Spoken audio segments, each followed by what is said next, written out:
Pessoal, boa noite. Estão me escutando bem?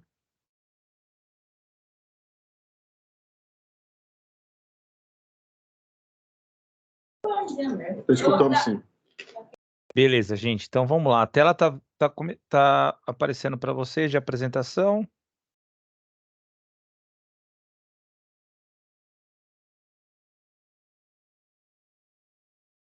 Tá aparecendo para vocês aí, gente? Para me dar um alô aí para eu. Beleza. Fechou. Então Está vamos lá. aparecendo, sim. Graças a Deus consegui conectar isso aqui.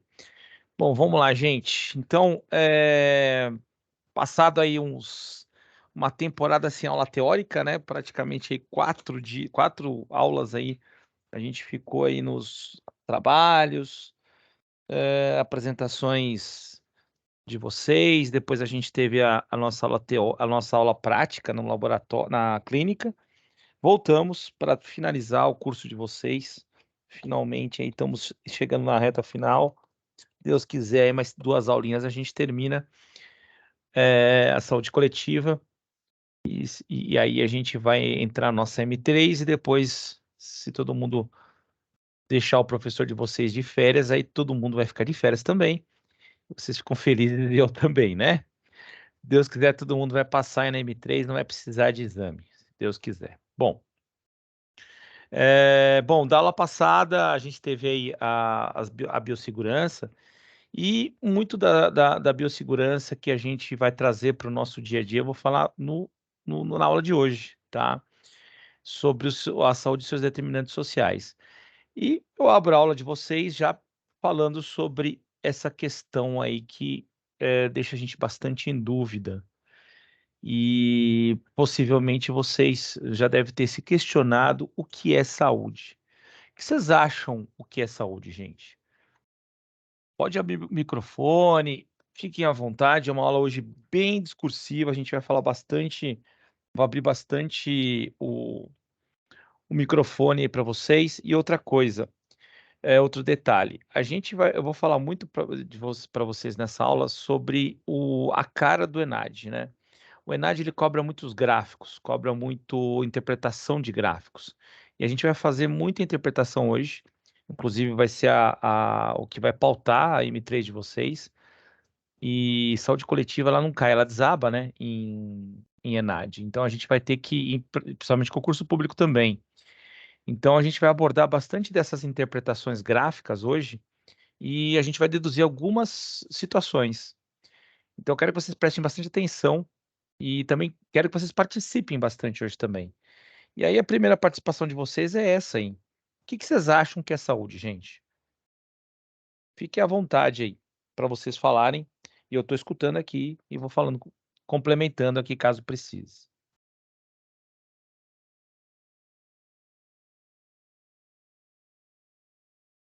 Professor, eu acho o seguinte, que a saúde não somente o tratamento de doença ou a prevenção dela, mas eu acho que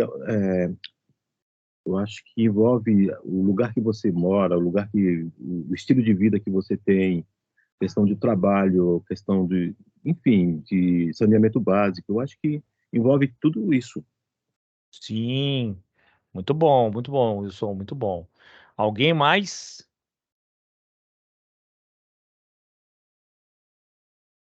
Professor, é o Oi, pode Thales. falar. Quem está falando?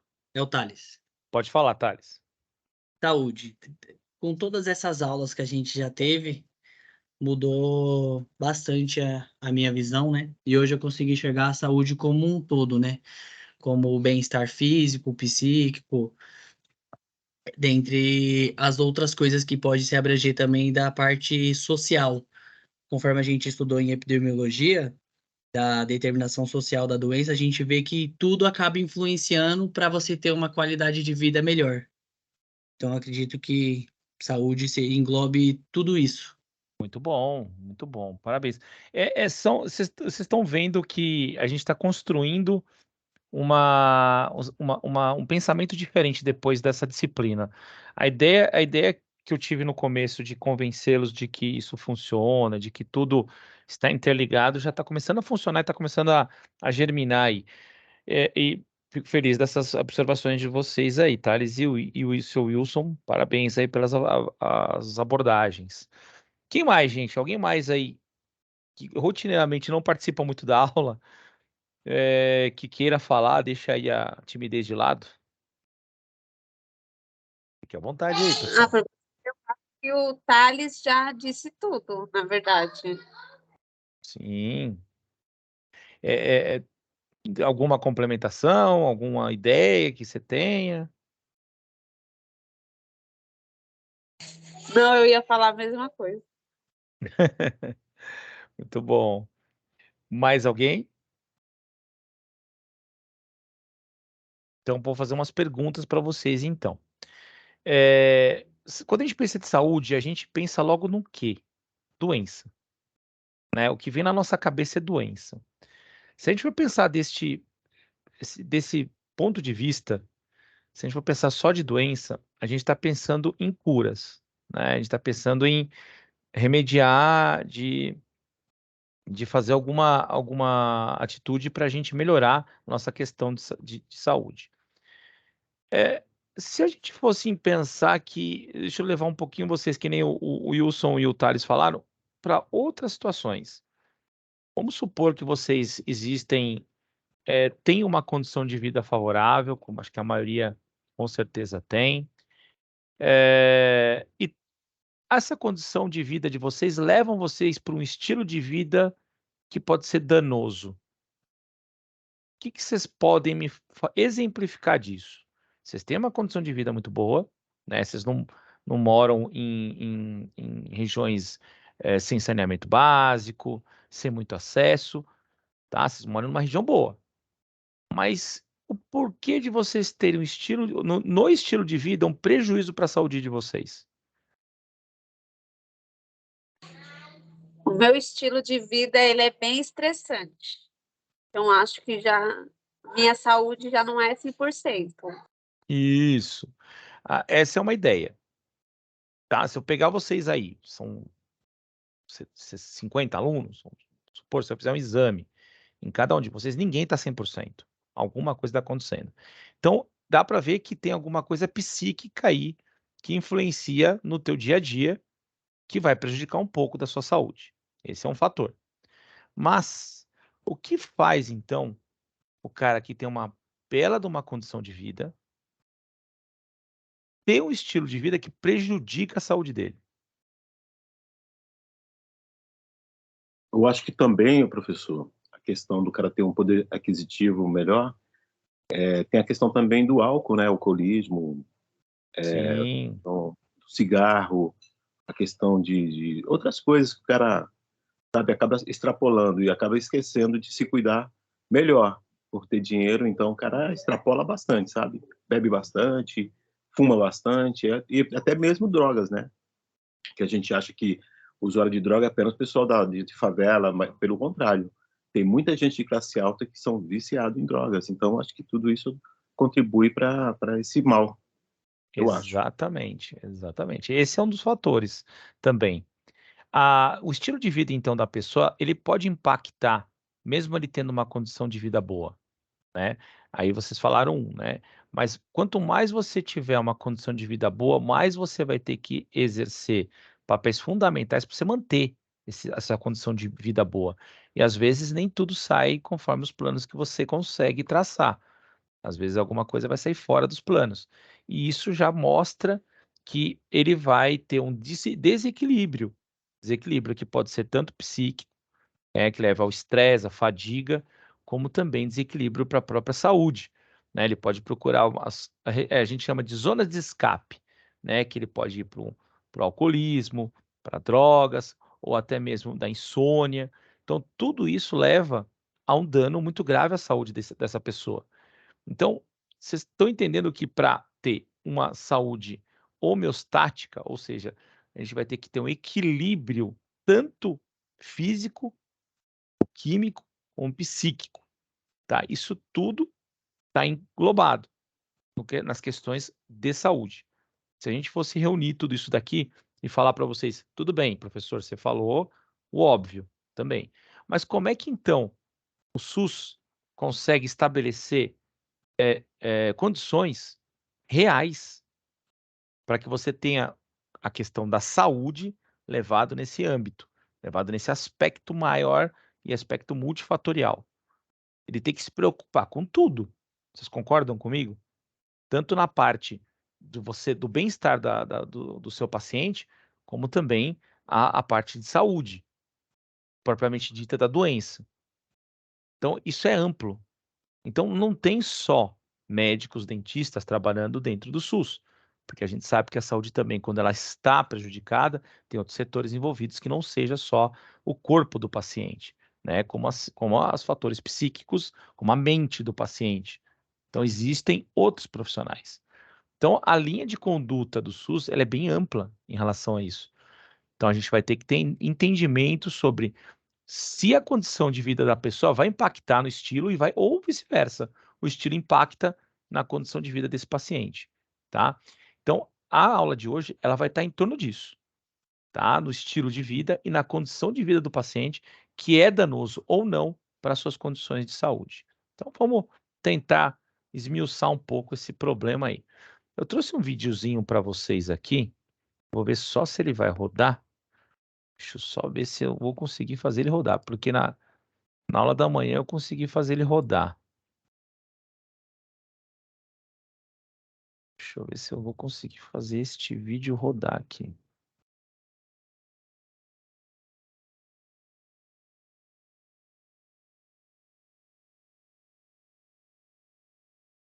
Ele não vai rodar. Eu transferi de outro computador para esse para tentar dar aula e ele tá como foto aqui. Eu prometo que eu passo para o Caio, depois o Caio repassa para você esse vídeo. Mas o que está mostrando aqui? Um ambiente de trabalho, vários ambientes de trabalho, vários. Eu estou tentando conectar com a outra máquina para ver se eu consigo trazer o vídeo para vocês, mas hoje a outra máquina não aceita de jeito nenhum o Teams. Eu não sei nem o que está acontecendo aqui. Mas é um vídeo que fala sobre as condições de vida e o que altera nessas pessoas algumas atitudes do meio, tá? Então, são pessoas extremamente estressadas, são pessoas que estão em ponto de ebulição, em ponto de explodir, e qualquer coisinha tira eles da condição de uma pessoa normal, tá? Então, por que isso está nessa aula e por que isso é importante para vocês? Porque vocês vão lidar com vidas. Nem sempre o teu bom dia é aquela famosa frase, para mim não está sendo um bom dia. Se para você está sendo, então isso já leva em consideração, não sei se vocês já tiveram essa resposta, bom dia só se for para você, né? Você pega o elevador lotado, você fala bom dia para a pessoa só se for para você, porque para mim não está sendo. Então já começa o dia do cara já ruim, né? Então vocês têm que lidar com pessoas com vários tipos de situações, de pacientes, na cadeira. E para você ter um surto psicótico, um surto que você perca o controle de um tratamento, é muito rápido, gente. É questões de segundos, tá? Questão de segundos, o paciente ele surta, ele vira aquela mesa de trabalho sua ao contrário, você perde, às vezes, até a concentração, às vezes perde até o que você está fazendo ali, a tua serenidade até de ser um doutor, e às vezes acaba até fazendo coisas que não devem, né? Então é tudo isso que a gente tem que enfrentar hoje, ainda mais pós-pandemia, que a coisa está muito feia, né? A gente vê eu falo sempre isso para vocês, que o imediatismo está contaminando a sociedade. Tudo é para ontem, tudo tem que ser rápido.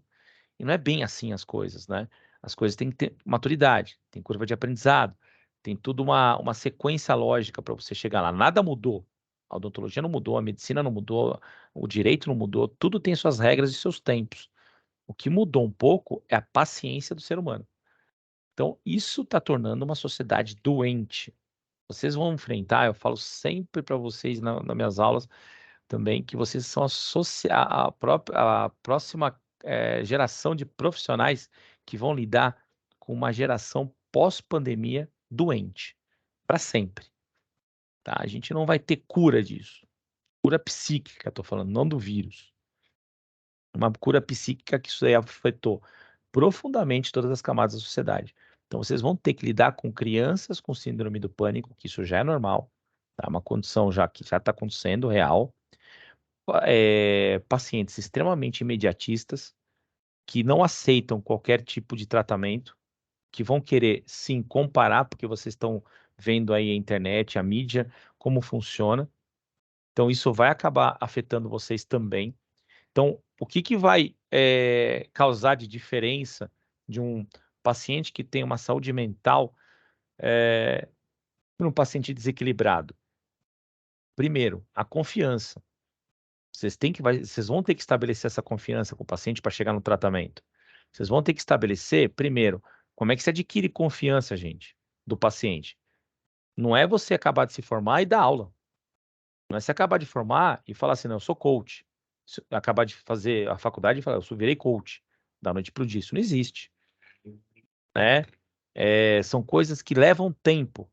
São coisas que vão maturar. São coisas de experiência profissional. Isso dá confiança para o paciente. Tá? E isso no dia a dia é notado, gente. A gente consegue notar isso nas pessoas. O paciente nota isso em vocês. Tá? E o ambiente de trabalho acaba ficando contaminado com esse tipo de situação. Você não consegue exercer sua carreira decentemente e você acaba, a tua mente detona vocês. E vocês acabam abandonando a profissão por causa disso. Então, uma mente forte consegue superar essa ideia. Então, procure fazer curso, procure se especializar, procure fazer cursos de extensão dentro, até mesmo da faculdade, vocês conseguem fazer esses cursos de extensão, tá? Então, isso prepara você, a sua saúde mental para esse mercado de trabalho. Porque vocês vão adoecer, gente. Tá? Tem muitos amigos meus, colegas, que vira e mexe, estão doentes. Toda semana tem uma coisinha. Falta de 5 dias na semana que o cara trabalha, 2 ele falta. Toda semana é uma coisa assim. Então, isso acaba controlando a saúde da pessoa. Não deixem isso, né?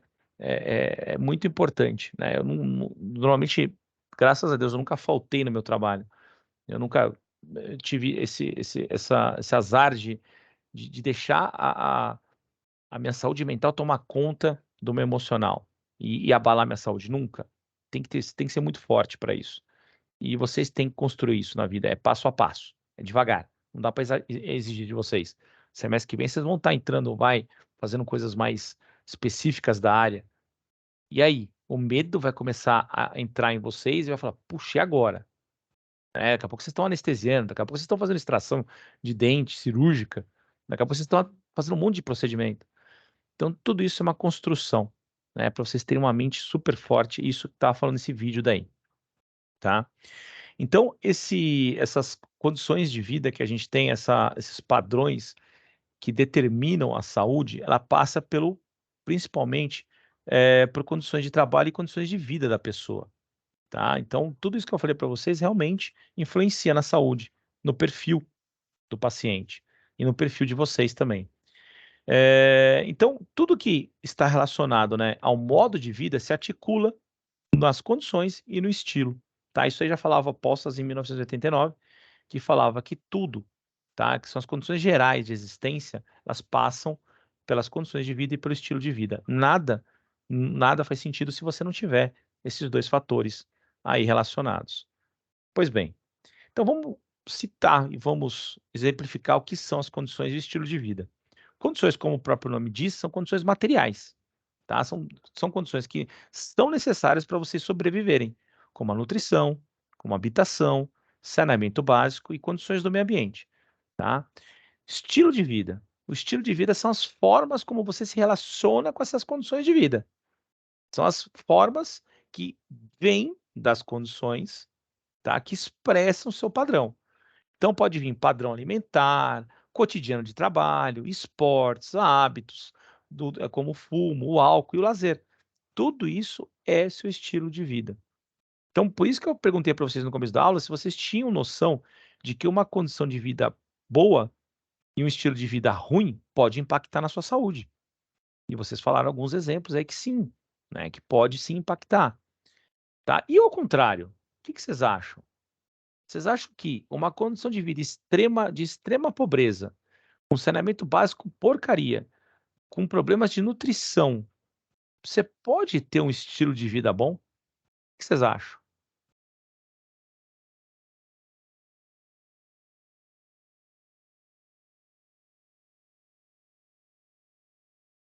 Estilo de vida, sim, mas condições não. Então, mas aí vocês têm uma condição de vida ruim, e aí você pode ter um estilo de vida, mas se você tiver um estilo de vida bom, né, se você tiver estilo de vida que vai sobrepor essas condições naturais, né, da vida dessa pessoa, vocês concordam comigo que deve ser uma pessoa extremamente forte, mentalmente falando? Ou não? Eu acho que não. Por quê, seu Wilson? Fala para mim. Porque uma pessoa que tem falta do principal, do necessário para ter uma vida digna, a cabeça dessa pessoa deve ser, não tem como o cara viver bem, pensar legal, sabe?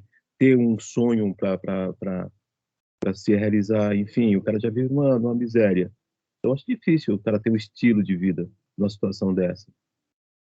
Isso.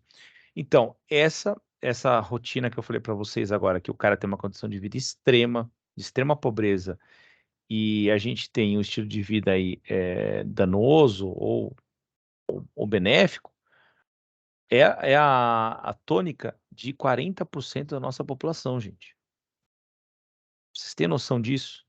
Esses dados que não sei o que fala, IBGE, 40% da nossa população nacional brasileira, ela vive numa condição de extrema pobreza, com estilo de vida prejudicial e querendo ascender melhores condições, tá?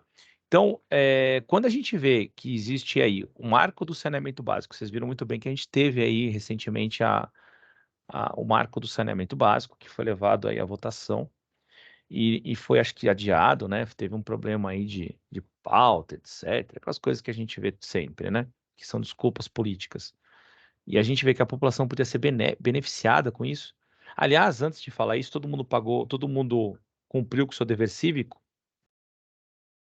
pagando seus impostos dia 31. Todo mundo cumpriu com o seu dever cívico ou não? Ou o pessoal acabou sonegando imposto? Hein, pessoal? Eu cumpri. Paguei, meu marido pagou para mim. Pagou? Todo mundo então tá certinho aí com o Leão. Tá tudo. Eu Ele também tem digo que me devolver dinheiro. O pessoal que tá sonegando aí, gente, eu sempre falo isso para vocês também, gente. Vocês estão sonegando a própria saúde, a própria condição de vida que vocês podem ter no futuro. Então, é fazer um rombo na saúde, só isso, né? Não dá para a gente sonegar imposto, não dá para a gente deixar de pagar nossas contribuições porque a gente está não pensando no outro. E se você está fazendo odontologia pensando no próprio umbigo, vai lá na secretaria, procura a Camila e a Daniela e rasga a matrícula. Porque vocês não podem pensar no próprio umbigo para você exercer a profissão da odontologia. Me desculpa, mas o próprio umbigo está fora de cogitação. Agora, se você pensar em fazer bem a alguém, aí você está no meu time. Aí eu te levo junto comigo.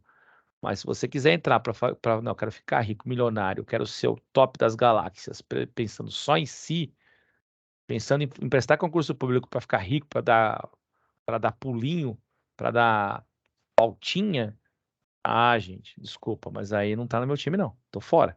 Então pensa bem nisso daí. Então o compromisso de vocês é realmente pagar os impostos, vocês aí, eu sei que muitos assalariados seletistas já têm o desconto em folha também. Então, parabéns para todos que cumpriram com o seu dever cívico e estão fazendo nada mais do que a própria obrigação, né, de pagar os impostos para os outros usufruir da saúde, para a gente, se precisar no futuro, também usufruir. Tá? A gente não sabe se a saúde particular, privada, vai aguentar. Vocês estão vendo que está dando um problemaço. Né, os convênios estão enlouquecidos porque não sabe o que faz, se o pessoal aumenta, para de pagar, perde vidas, então a coisa vai ficar feia, né, no setor privado. Então, tentem alimentar os nossos impostos para a gente conseguir sustentar, né, pelo menos esse SUS aí ativo.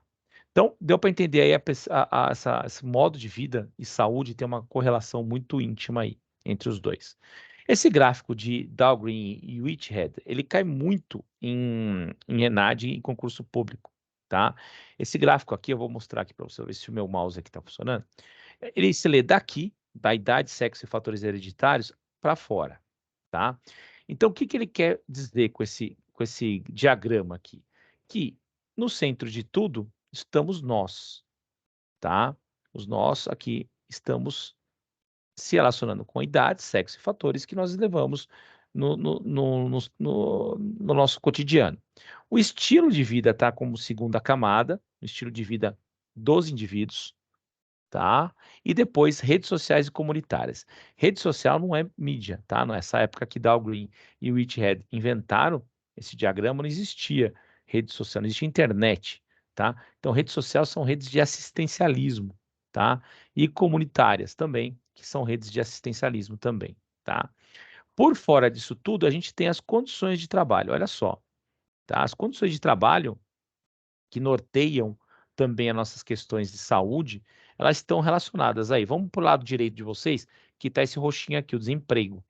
Olha só, condição de vida e de trabalho. O desemprego. O desemprego pode estar impactando diretamente na saúde da gente? O que vocês acham? Eu acho que sim. E aí, em qual sentido o desemprego vai impactar? Porque a primeira coisa que falta é o dinheiro. E os caras têm compromisso a cumprir. Por exemplo, aluguel, alguma prestação, enfim. E isso tira o sono da pessoa e acaba prejudicando. A Ele saúde acaba como um tendo... todo. Fora, Exatamente. fora alimentação também, né? Nutrição. Fatores de nutrição também.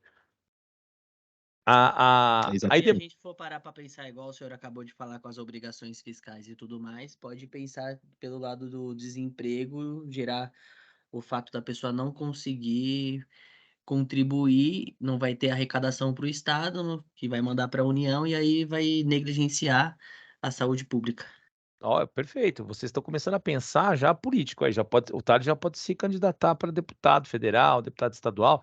Vocês estão vendo, Thales, que os fatores econômicos impactam diretamente na arrecadação de impostos. Vocês já viram os trabalhos que vocês fizeram e muitos deles estavam falando sobre isso, né? De arrecadação para você estar subsidiando a estrutura de saúde de um país, você precisa ter emprego, né? Quando você tem índice de emprego baixo no país, você tem desemprego alto, você tem realmente fatores aí sociais impactando. Então, com certeza, é o primeiro aí dos fatores. Próximo aí, água e esgoto. A gente está falando do que aí? Saneamento. Saneamento. Muito bom. E aí, a gente está falando de água e esgoto. Vocês acham que água e esgoto, o saneamento básico, ele se preocupa só com a água ou só com o esgoto, ou só com o esgoto, e não com a água? O que vocês acham? Eu vou explicar depois por que eu estou perguntando isso. Eu não entendi muito bem o que o senhor quis S- perguntar. Se vocês acham que quem trata de saneamento básico, ele só se preocupa com o esgoto, Acredito que não, é um conjunto, né? isso. E aí a gente pode relacionar o quê? Se o cara cuida do esgoto, Consequentemente, a água também é cuidada, porque a água vai ser tratada. exatamente. Mas aí que tá. Para onde vai, né? Porque assim, a gente tá construindo um pensamento aqui. O Thales já tá me ajudando aí. Se você tá tendo tratamento de água, você tem que ter tratamento de esgoto. Porque senão ele vai jogar no vizinho. Ele vai jogar no rio. Então você pode morar, vamos supor, Thales, o seu Wilson, a Camila, o pessoal que está na aula. Vocês podem morar numa zona extremamente top de São Paulo, extremamente maravilhosa. Pode morar lá nos Jardins, Vila Olímpia. Só que o esgoto que está passando ali, gente, é o esgoto que vem lá sem manejo, sem tratamento, que vem lá do Paraisópolis, sem tratamento nenhum. E vai para contaminar o teu solo que você não tem nada a ver lá na frente. Ah, porque eu moro numa zona boa, não sei o quê. E o rio que corta São Paulo? E os rios que cortam aqui? Pinheiros e Tietê? Vocês acham que vocês estão livres? De jeito nenhum, gente. Porque o esgoto só não traz o esgoto em si, traz as pragas urbanas, os bichos, os insetos, tudo isso faz parte do manejo do esgoto. Então, por isso que às vezes a gente não precisa só olhar, olha, esquece de olhar aonde está sendo jogado esse esgoto e se está tendo tratamento do esgoto. Isso faz parte de um saneamento básico.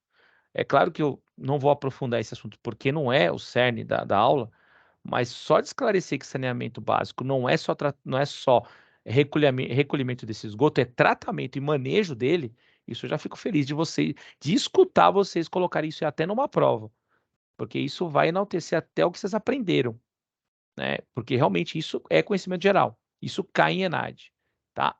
O saneamento básico, então, não é só tratamento de água e não é só recolhimento de esgoto, é tratamento de ambos, tá? O manejo de ambos, para você ter o retorno social. Agora, se você não tem um saneamento básico decente, que é o que está acontecendo na maioria dos municípios, dos nossos estados do Brasil, você vai ter realmente um dano severo na saúde. Por isso que é tão importante ter esse marco do saneamento básico, por causa exatamente que afeta toda a população em geral. Não adianta você morar numa zona boa ou na zona ruim, você vai ser afetado do mesmo jeito. Entenderam esse pensamento ou quer que eu explique um pouquinho mais claro isso?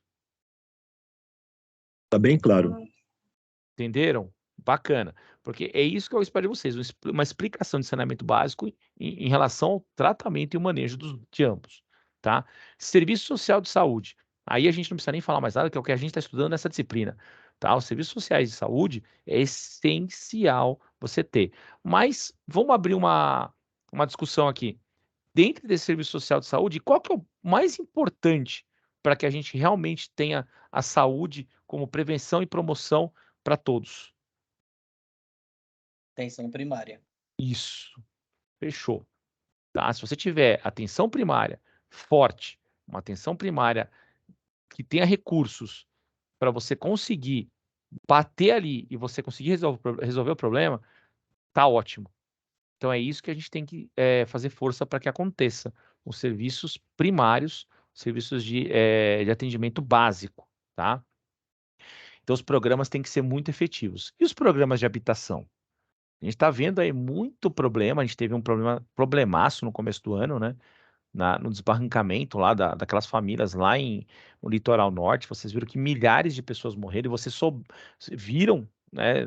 Passaram em vários canais, inclusive fora do Brasil, fora dos nossos limites aqui, expondo o interesse econômico acima de uma vida. Vocês entenderam que realmente aconteceu isso? Ou vocês acham que eles moram lá porque lá é legal, porque lá tem o vizinho que é legal, que tem a família que mora lá já? Ou vocês acham que teve alguma coisa a mais? Vocês viram que o deslocamento dessa população para essas zonas de morro, de encosta, não foi proposital. Vocês viram por que aconteceu isso, gente? A questão deles estarem morando lá? Pessoal, Eu acho que era falta de opção mesmo. Eu acho que os caras não tinham para onde ir, então eles se sujeitam a isso. Construção ilegais, áreas de risco, porque os caras não têm para onde ir. Ou eles vão para a rua, então eles se sujeitam a isso. mas isso daí não é o mais importante, seu Wilson, mas tem um fator que ele é muito preponderante para que eles estivessem morando nessas. Imagina só, você foi morar numa encosta, você não teve opção, você foi para lá. Por quê? Alguma coisa aconteceu. Por quê? Porque você gosta de ir lá, você gosta de morar nessa região. Você não quer sair dali. Você vai ficar longe de familiares, longe do local onde você quer morar. Mas por que você foi jogado para as encostas? Qual que é o fator que contribuiu para isso?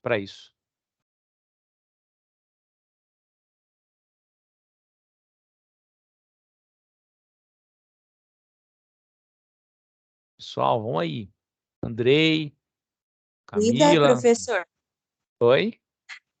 O custo de vida talvez seja mais barato? Custo de vida, não nesse sentido. Só isso aqui é questão de prova, gente. Vocês têm que dominar esse assunto. Boa noite, professor. Oi, Acabei tudo de chegar bem? na aula, é a Mayara. Oi, Mayara, Você tudo pode bem? repetir, por favor, a pergunta? Então, eu queria saber por que aquele pessoal que estava envolvido no acidente lá do Litoral Norte, por que eles estavam morando ali?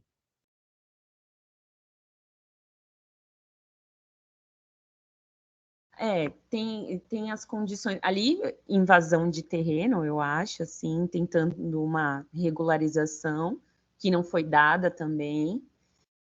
Sei também de questões de políticos, né, que prometem, assim, terrenos, né, para pessoas que não têm condições de moradia, né.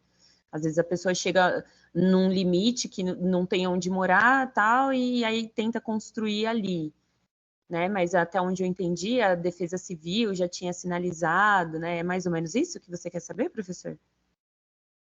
Tá tangenciando. Nós não é o centro da questão. Tá tangenciando, tá quase ali. Tá quase chegando no que aconteceu de fato. Porque, imagina só, não sei se vocês tiveram a curiosidade disso. Eu tive.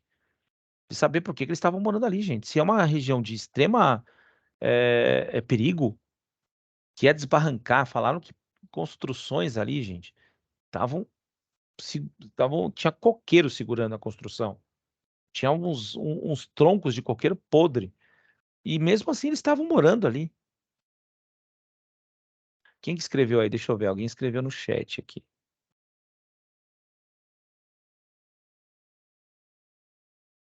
Mônica, isso mesmo. Mas isso é isso daí mesmo que você falou. Gente, a especulação imobiliária nas regiões centrais, tá? Você vê aquela região linda, para quem nunca foi para lá, é lindo, é maravilhoso, né? Tanto as praias como o aspecto visual da região, é maravilhoso. O que acontece? É muito acidentado lá, uma região de planícies. E aí você tem no meio aquele mar maravilhoso lá embaixo, com aquelas praias maravilhosas. Então, quando você tem alguma região que esteja sem morros, sem elevações, sem planícies, desculpa, sem planaltos, você tem aquelas planícies retas, né? Aquela parte mais abaixo, né? E essas partes abaixo são exploradas pelas grandes imobiliárias. Então, existia sim a população no local. Só que, por especulação imobiliária, a gente já está colocando aí no meio pessoas que induziram outras pessoas ao erro, né? Porque são pessoas leigas que foram induzidas a morar em outras regiões. Então, venderam seu terreno, que era no centro, na região de planície, para ir para o Planalto. E aí acabou. Por quê? Eles não queriam ir para o Planalto, mas a única forma deles conseguirem ficar na região por um preço que seja razoável era ir para os morros. Então, isso aconteceu ao longo de 20, 30, 40 anos de especulação imobiliária na região. Então, eles foram vendendo, não tinha capacidade de ir para outra região, por preço de banana, eles acabaram indo para essas regiões mais afastadas do centro, que eram os planaltos, que eram as encostas, que eram os morros. Então, impactou diretamente na saúde deles, impactou no saneamento básico, impactou nas condições de saúde, impactou em tudo, inclusive levando eles à morte. Então, se vocês forem entender que existe aí a mão de um ser humano por trás disso tudo, é nojento, é abominável saber que alguém enganou aquelas pessoas que morreram a estar naqueles lugares. Eles não estavam lá porque eles queriam, gente. Eles estavam lá porque eles foram obrigados a sair de onde eles estavam. Eles venderam a preço de banana os terrenos deles. Gente, para quem não tem muita coisa, vocês oferecerem 20 mil reais por um terreno, é muito dinheiro. 30 mil reais por um terreno é muito dinheiro. Mas com 30 mil reais você sabe muito bem que não consegue comprar um terreno. Vocês sabem disso, né? Mas num planalto, num morro, numa encosta, você compra. Você vai morar lá. Por quê? Você não precisa pagar, você precisa só dominar lá o pedaço que você vai viver. né? Isso aconteceu. Olha o impacto que teve a nível gigantesco, só que essas imobiliárias não têm conhecimento suficiente, não têm psicólogos, não têm acompanhamento para saber o que está acontecendo com eles no pós-venda. Isso não existe. Tanto é que, rapidamente, a prefeitura local, junto com o governo, tentou alocar essas pessoas, que foi um erro deles, foi erro de governo, deixar essa especulação imobiliária subir mais do que o que era normal, e aí aconteceu o que aconteceu. Então eles tentaram remediar. Não era mais fácil ter feito isso antes, gente? Então a gente pagou um preço, a sociedade pagou um preço, você pagou um preço, vocês pagaram um preço, porque vocês foram impactados também. Os impostos que eram para outras coisas foram desviados para lá para construir moradias de novo. E se a gente achar bonito uma pessoa morar naquela região e dar risada, falar, não, eu moro no meu lugar aqui bonitinho, não acontece nada comigo, é extremamente egoísta pensar desse ponto de vista. Então, não que eu esteja também salvando a pátria, salvando o mundo, mas eu fui me preocupar em saber, porque aquelas pessoas estavam morando numa encosta. É evidente, gente, que quem vê aquele morro, não sei se vocês já foram para lá, sabe que vai desbarrancar. Sabe, gente, que vai morrer. Eles estão indo para lá porque foram obrigados. Entendeu? Então a ideia é exatamente isso que aconteceu. Esclarecido o ponto aí? Sim. Beleza, gente? Então olha só. Tudo que a gente pregou nessa disciplina, e ainda a gente vai falar sobre algumas coisas aqui que vai fazer sentido o que a gente estudou lá nas primeiras aulas, que são algumas diretrizes, né, do SUS, que a gente estudou lá atrás, que falavam algumas coisas sobre desigualdades, iniquidades, e aí o DSS, que é o tema da aula de hoje, que é os determinantes sociais de saúde. Desigualdades, gente, a gente vai ter as diferenças das situações da saúde de grupos populacionais.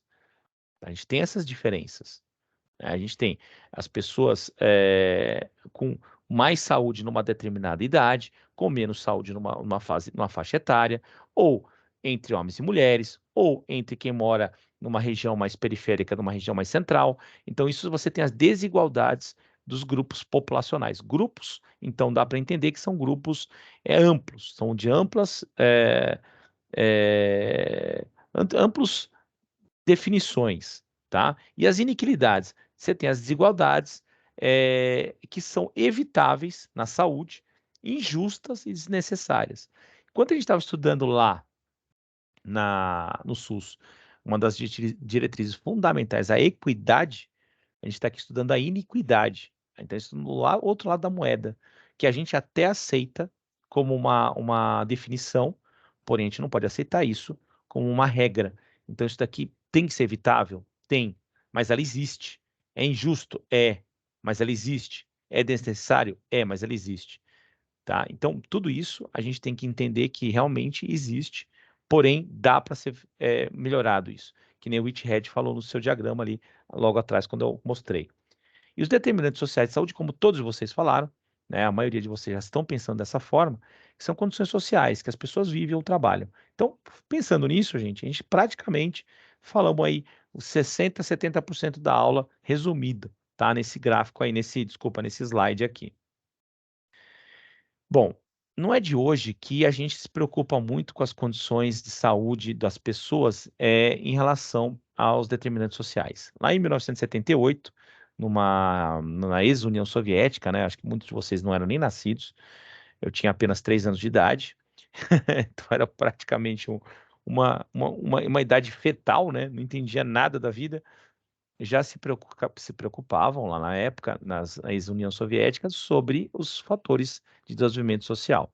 Então, se você tem um fator de desenvolvimento social impactando na saúde, você tem com desequilíbrio, isso vai provocar algum problema na população.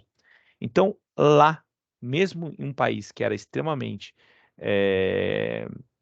comunista, um país que era extremamente complicado, ditatorial, né, com várias regras, vários preceitos, as mulheres não podiam votar, só os homens, então tinha várias questões dessas naquela época, e ainda eles já se preocupavam com o desenvolvimento social da pessoa. Se você tem desenvolvimento social bom, você vai ter menos impacto na saúde.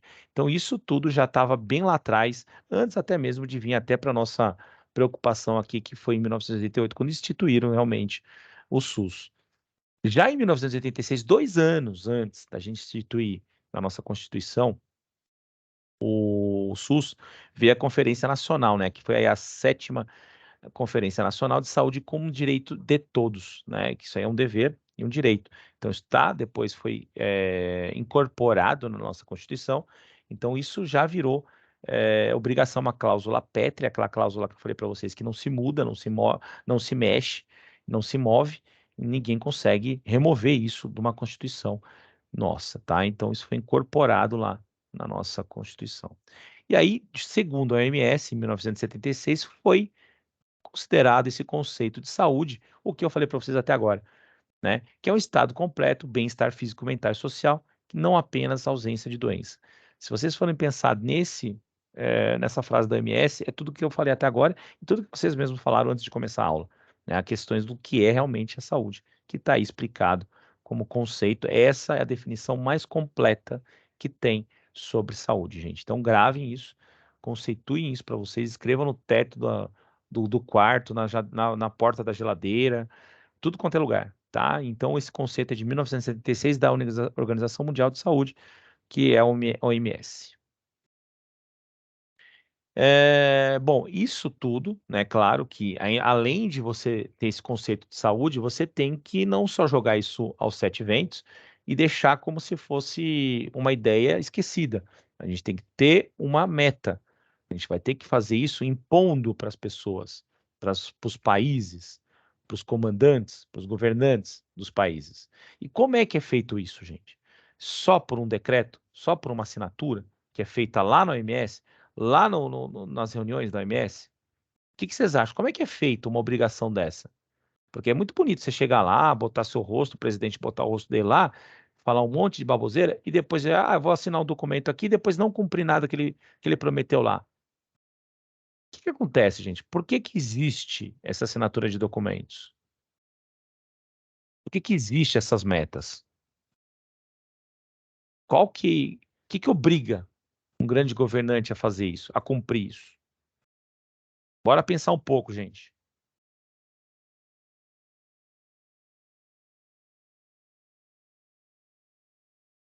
Pessoal. Professor, obrigar eu acho que seria uma palavra muito forte, porque a OMS ela tem poder de recomendação e não um poder de obrigar país nenhum a fazer absolutamente nada. Só que é um órgão com muita moral e muita importância que os países acabam meio que seguindo.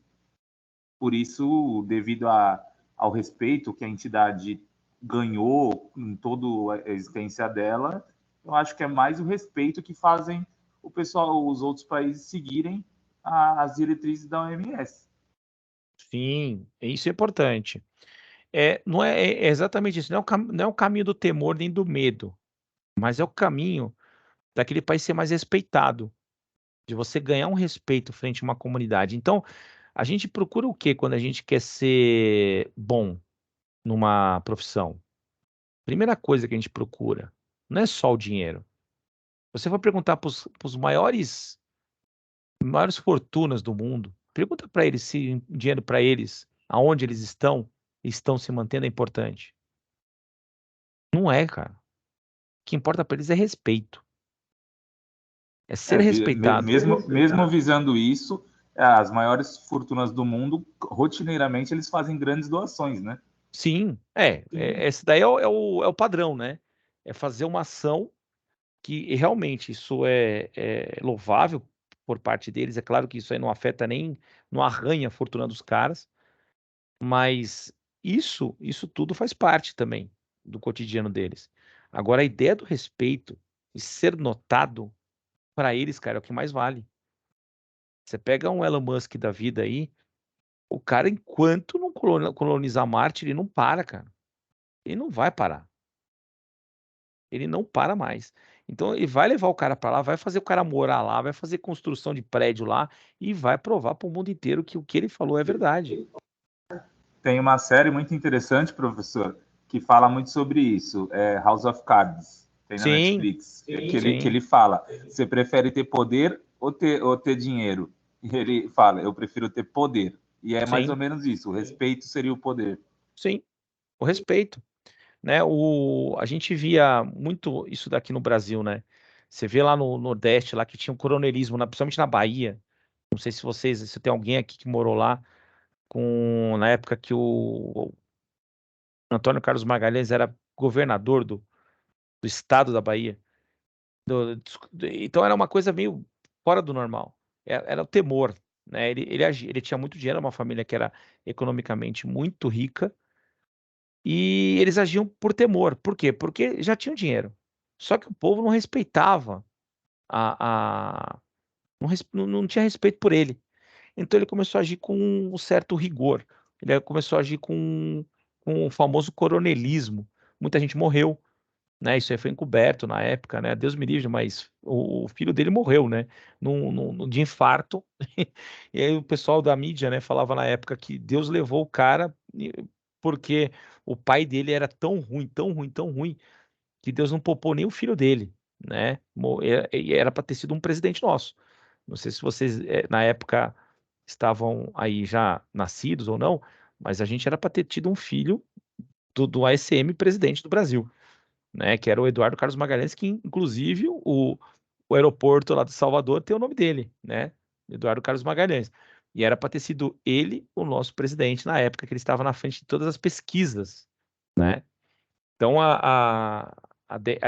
isso daí foi na época lá foi quando a gente perdeu, foi bem na época da reeleição do Fernando Henrique Cardoso, tá? Isso daí vamos dizer aí 90 e lá por meados de 96, 97, não, mais, minto, os anos 2000 já, por aí, tá? Então a gente já tinha aí uma conformação política aí que poderia a gente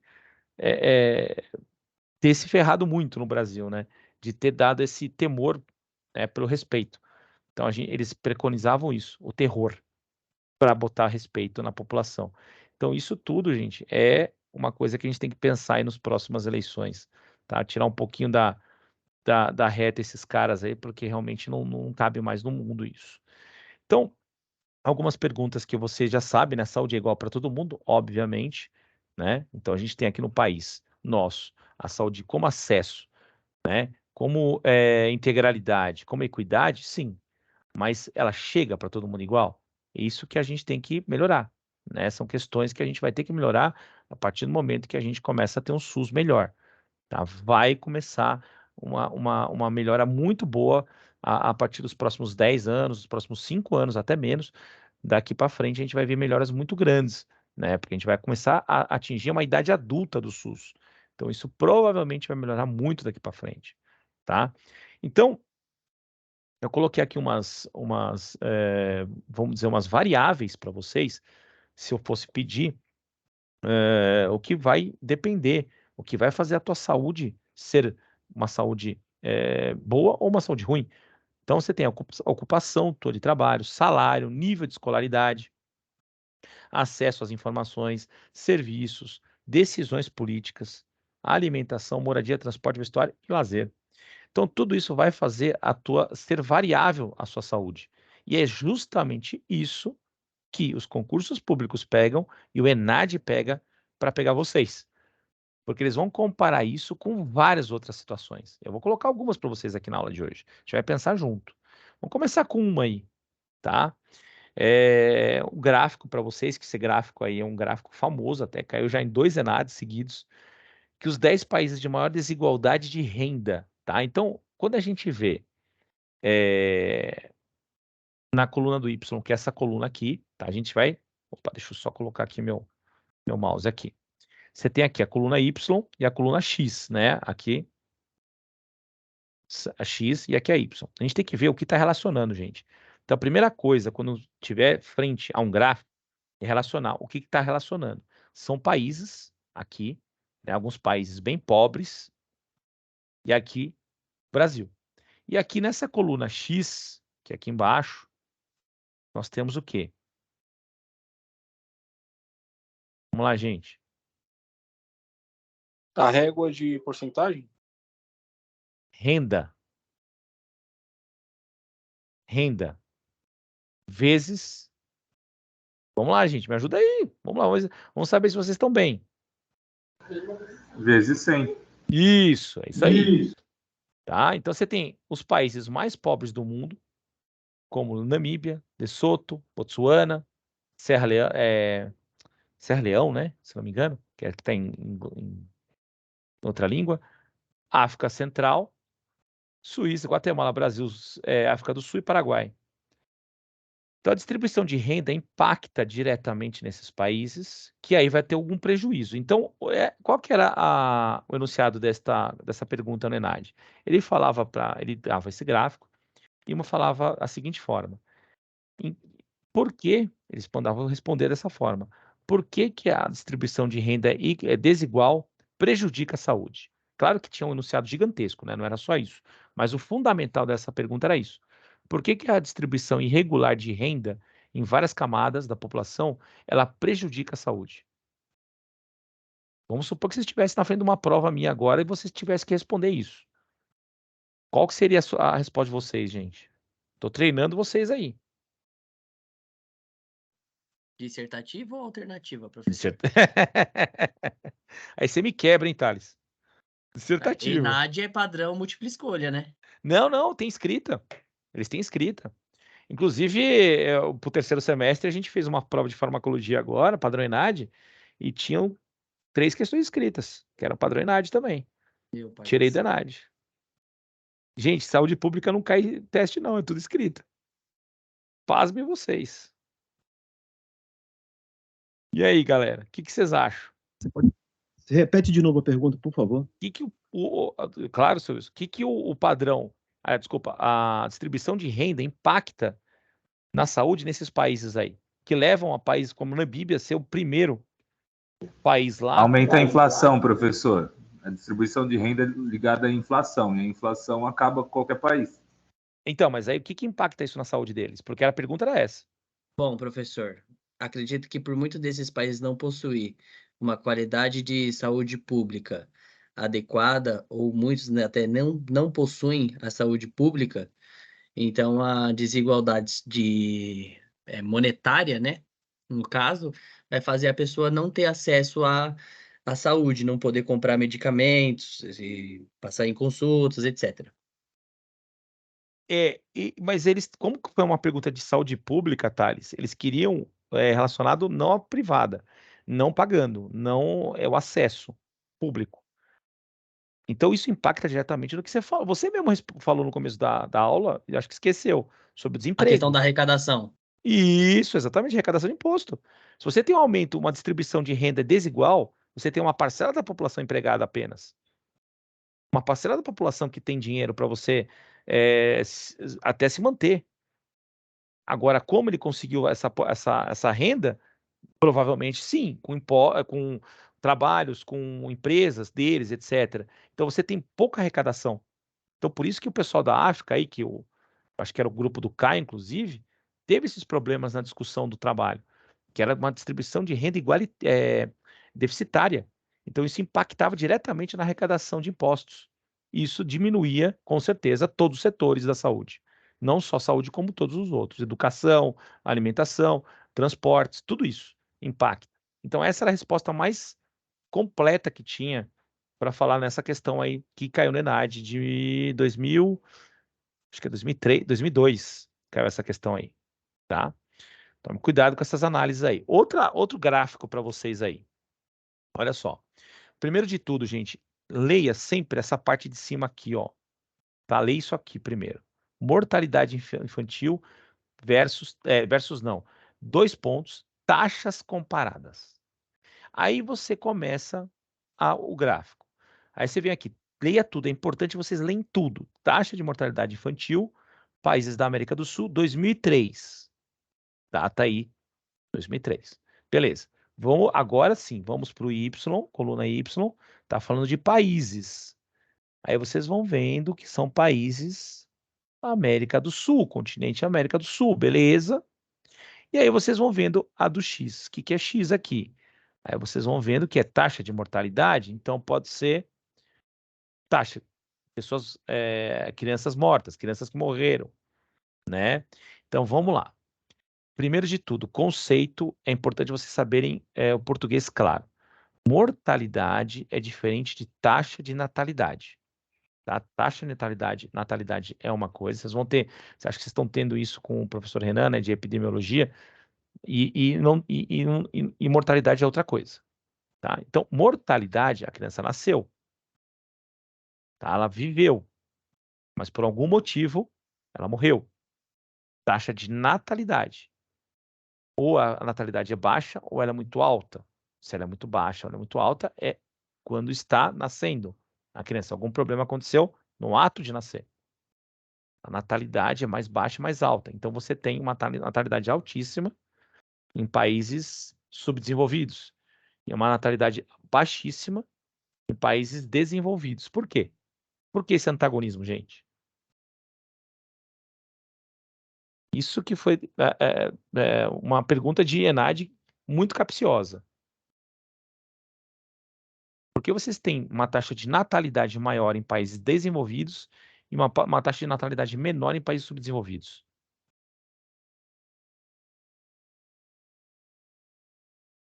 Pessoal? Educação e orientação? Por ser maior nos países? A educação é mais acessível nos países mais desenvolvidos. E aí você tem uma influência, um impacto direto na sociedade.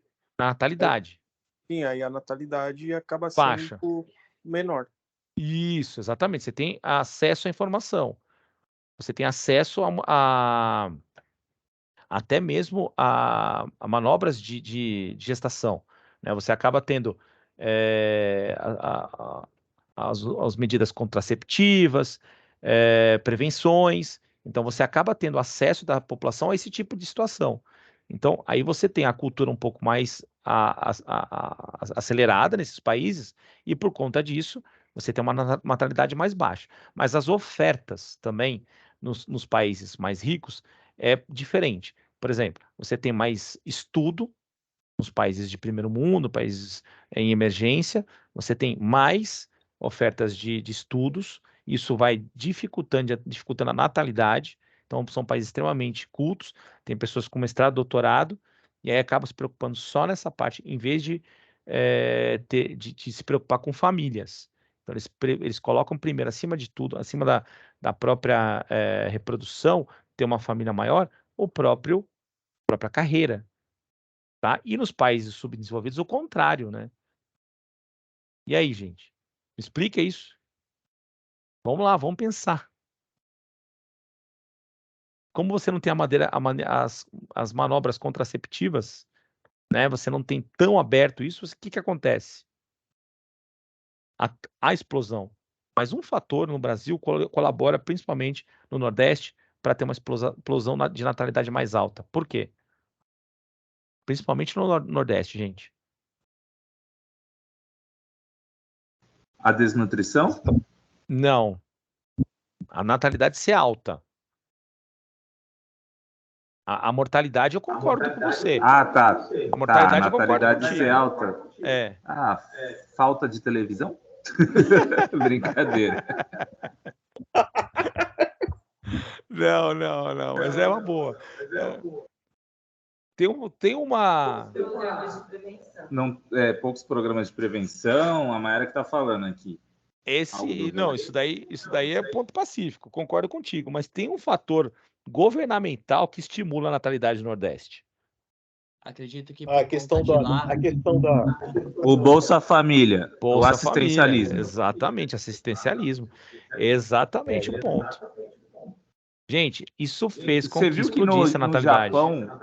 Ô, professor, você viu que no Japão o governo japonês vai investir 135 bilhões de dólares para aumentar a natalidade lá? Sim, porque não nasce mais ninguém no Japão. Primeiro porque não tem interesse lá não existe interesse em casamento, em namorar.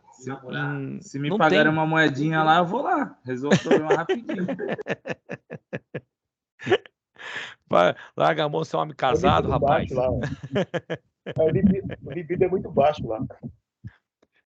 E esse é um dos fatores que a gente se assusta aqui no Brasil. Será que o Brasil vai chegar nisso? Porque está diminuindo o número das famílias aqui. Né? Será que o Brasil vai chegar? O Brasil está envelhecendo, gente. O Brasil está invertendo a pirâmide. Né? E a base nossa está ficando ao contrária. Né? A gente está tendo mais vocês vão ser os profissionais que vão cuidar de muito idoso. Tanto é que se vocês, nas faculdades, existe a disciplina de clínica integrada para cuidados de idoso. Antes não existia isso. Hoje tem, obrigado. Vocês têm que ter. Tem diferenças brutais de um paciente adulto em boca de um paciente idoso. Brutais. Tá? Até nível de extração. Vocês vão ver a diferença brutal que existe. Né? Então, vocês vão estudar isso muito a fundo, logo, logo. Mas vamos se preocupar com esse gráfico aqui.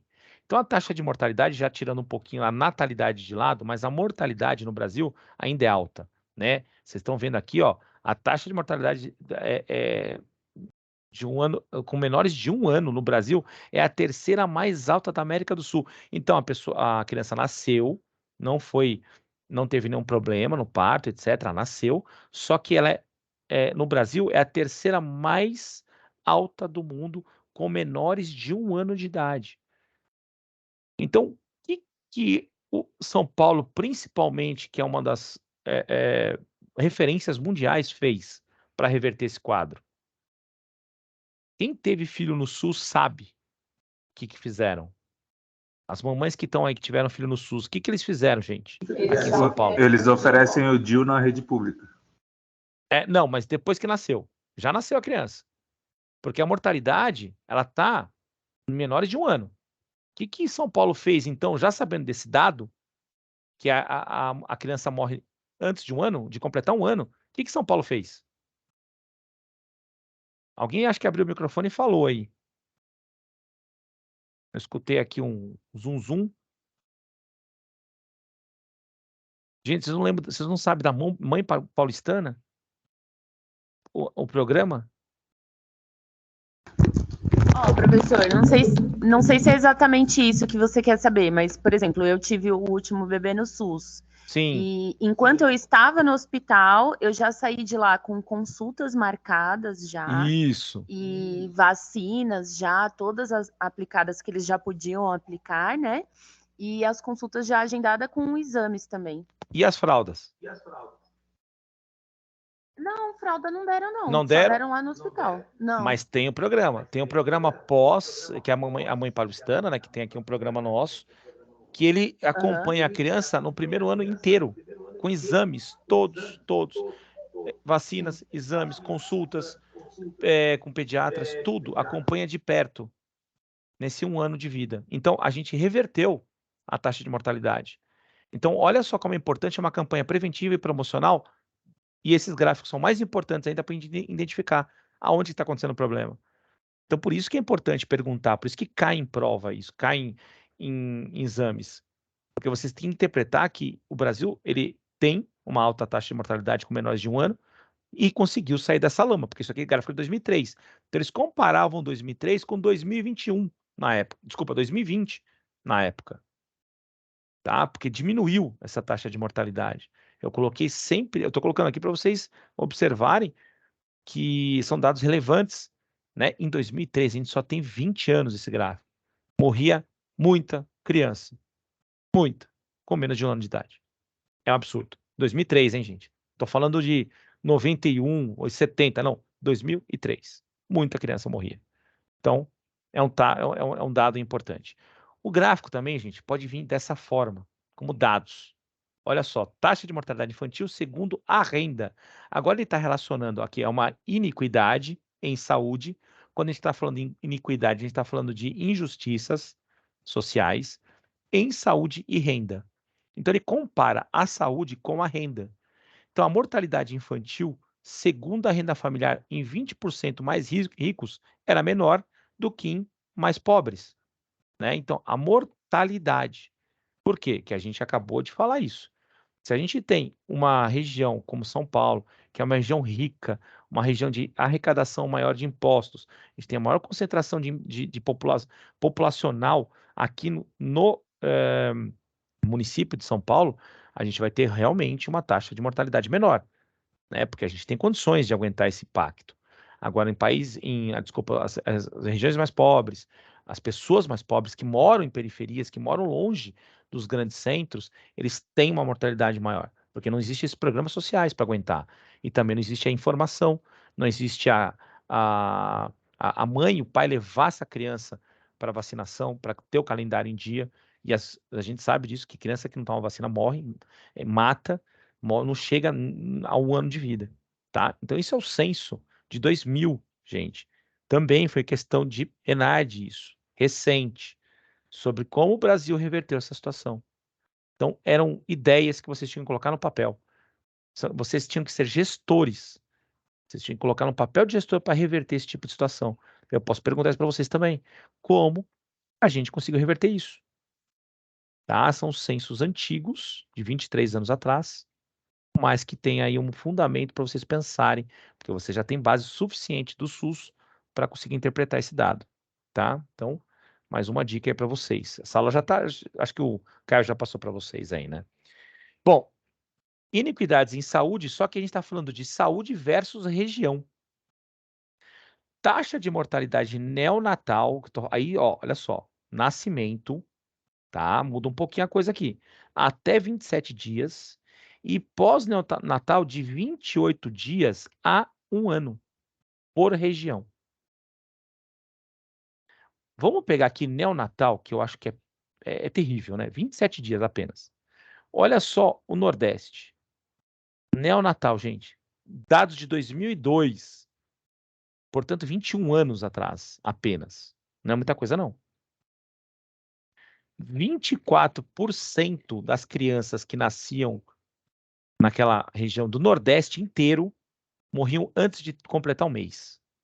Vocês têm noção disso, gente? Olha que louco, ó. Taxa de mortalidade neonatal até 27 dias. 24%. 1/4 das crianças que nasciam no Nordeste até 2002 morriam antes de completar um mês de vida.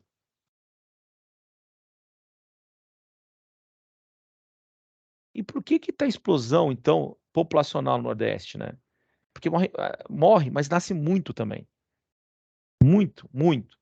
Nasce bastante. Mas isso não esconde os dados, que é esse dado vergonhoso de que em 30 dias uma criança falecia. Terrível, né? Então esse dado aqui para mim é um dado que é muito, muito destacante. Caiu isso daqui na prova realmente para você explicar exatamente o que estava acontecendo aqui. Então vocês pegavam os dados, pegavam o que estava escrito aqui em cima e cruzava com essa informação, tá? E tinha que traçar um plano estratégico para vocês diminuírem esse problema neonatal. Se vocês fossem gestores, o que vocês fariam aqui, gente? Com crianças com menos de 30 dias morrendo, 1/4 da tua população. O que vocês fariam, gente? Se vocês tivessem o poder de gestão, poder de decisão, o que vocês fariam para melhorar isso?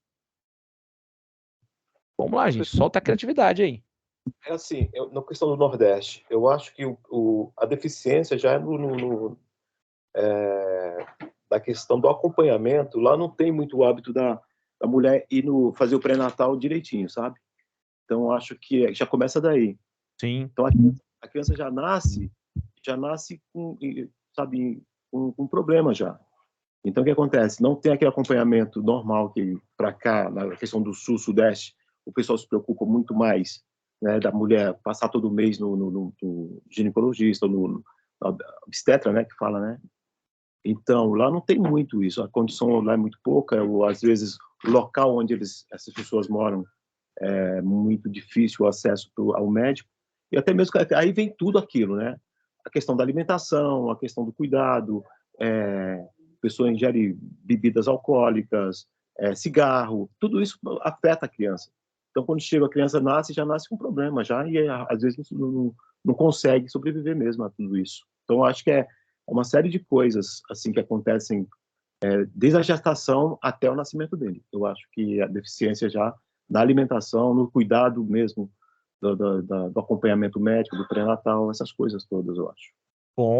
Bom pensamento, Wilson, bom pensamento. E eu ia um pouquinho mais fundo, porque como a gente está falando de determinante social, a gente podia chegar um pouquinho mais fundo nesse poço aí. Eu iria mais para o lado do PIB do Nordeste. Será que o PIB do Nordeste é capaz de gerar tanto imposto assim para conseguir gerar essa proteção para essas crianças? É isso que tinha que pensar, né? Se a gente for pensar a grosso modo, não tem. Como é que você vai levar uma indústria, né, para a região Nordeste, convencê-los de ficar lá, convencê-los que realmente vai ser bom para eles, sendo que há um monte de problema na região, de uma cultura do negacionismo, uma cultura da pessoa não se profissionalizar, de uma pessoa, principalmente, chegar lá e ter filhos para você, vamos, a grosso modo aqui, colocar ele para mamar nas tetas do governo. Então, tudo isso é uma questão de cultura. Se você aumentar o PIB local, aumentar a cultura local, aumentar o emprego local, você vai ter uma geração de impostos. Aí você consegue começar a pensar no que você pode fazer na área de saúde. Se você começar a arrecadar melhor ali, aí você começa a ter aí você tem uma gestão. Tem dinheiro em caixa. Vamos lá. Aí as ideias começam a partir daí. O que nós temos que fazer? Tendo dinheiro em caixa, tendo empresas, levando indústrias para lá, trazendo cultura para a população, cursos profissionalizantes, colocando gente para dentro dessas indústrias para trabalhar com mão de obra especializada, você gera isso, riqueza para a região. E aí você começa Aí você pode falar tudo que você falou, Wilson. Pode falar tudo. Aí você complementa com essa parte inicial que eu te disse. Você pode fazer uma resposta gigantesca nesse tipo de questão. Muito boa a questão, inclusive, essa abordagem que tiveram nesse Senad. Então, ela dava toda essa questão de gestão mesmo. E vocês têm que ser microempresários para responder uma questão dessa, empreendedor. E tem que ir com essas bases que vocês tiveram sólidas do SUS, vocês conseguem construir um pensamento bom. E como meu dever, eu tenho que preparar vocês, né? Lá quando vocês estiverem na porta do ENAD, eu vou ter que dar uma aula de novo dessa, porque muita coisa se perde, né, na formação. E isso desaba, né, em questões de prova do ENAD. Então eu tenho que pegar vocês de novo e falar, olha, lembra quando eu falei sobre aqueles gráficos? Isso aí tudo a gente vai voltar a falar. Por quê? Porque vai cair. Todo ano cai. 20, 15 questões de saúde pública, tá? E, inclusive, para quem for fazer concurso, tá aí, né? Olha só isso aqui, que legal. Iniquidades, né? Ou seja, injustiças em saúde perante raça e cor. Taxa de mortalidade, olha só que louco agora. Taxa de mortalidade infantil segundo raça e cor da mãe. Olha só, hein? Na raça e cor da mãe branca, me perdoe as nomenclaturas, porém o gráfico é de 2000, mudou, né? Mudou tudo aqui, mas me perdoe aqui porque era 2000, né? Então a gente pega os gráficos dessa data para justamente estabelecer uma relação com o que tem hoje. Então as nomenclaturas mudaram todas aqui, né? Nas raças. Então branca, 22,9%. Raça preta, né? A gente tem 38%, desculpa aí, 38% da mortalidade infantil. Índia, os indígenas, né? 94%. E aí, a média Brasil, né? 30%. Então, olha só como é menor a taxa de mortalidade infantil na raça branca. O que induz isso, gente? O que vocês acham que induz isso aqui? Esse número aqui, esse dado. Sendo que a raça... Pode falar. Eu acho, professor, que entra também na questão de estupros, né? De violências domésticas, até porque é questão racial, assim, mulheres pretas, as indígenas também sofrem muito isso. Sim. Indígena, eu não digo até tanto, né? Indígena é mais por falta de acesso mesmo, né? E negar o atendimento, porque eles priorizam muito o curandeirismo, né? É uma parte cultural deles. É o que eu acho. Exatamente. Influencia. Existe uma. Isso aí que você falou é fantástico, né? O preconceito. Eu, quando fazia residência, né? A gente tinha lá um. A gente tem um. Quando vocês forem se formar, vocês vão fazer um juramento, né? Então, o juramento está acima do SUS. Nosso juramento profissional está bem acima do SUS, né? Que é o caráter profissional de cada um de vocês. E quando a gente recebia um paciente que estava lá em estado de cognitivo incomunicável, a gente tinha que atender ele da mesma forma como se fosse atendido um paciente que chegasse lá vindo andando, enfim, se comunicando e etc. E você não sabia o que o cara tinha feito, você não sabia se o cara traficava, se ele bateu mulher, se ele foi vítima de um assalto, você não sabia, né? E a polícia também, quando chegava com esses tipos aí lá no PS, a gente não falava pra gente também, porque a gente nem queria saber. Primeiro que a gente não quer saber. A gente vai salvar a vida de qualquer pessoa que estiver lá e vão prestar o serviço para qualquer pessoa que estiver lá. Quem for seguir a cirurgia de traumatologia bucomaxilofacial vai conviver com isso na residência, tá? E vira e mexe tinha lá, a gente atendia lá casos de estupros de pessoas que estavam com a mandíbula fraturada, com a órbita deslocada, com um afundamento crânioencefálico. Então você tinha esse tipo de conduta lá no atendimento e também tinha dos negros, brancos e índios, né?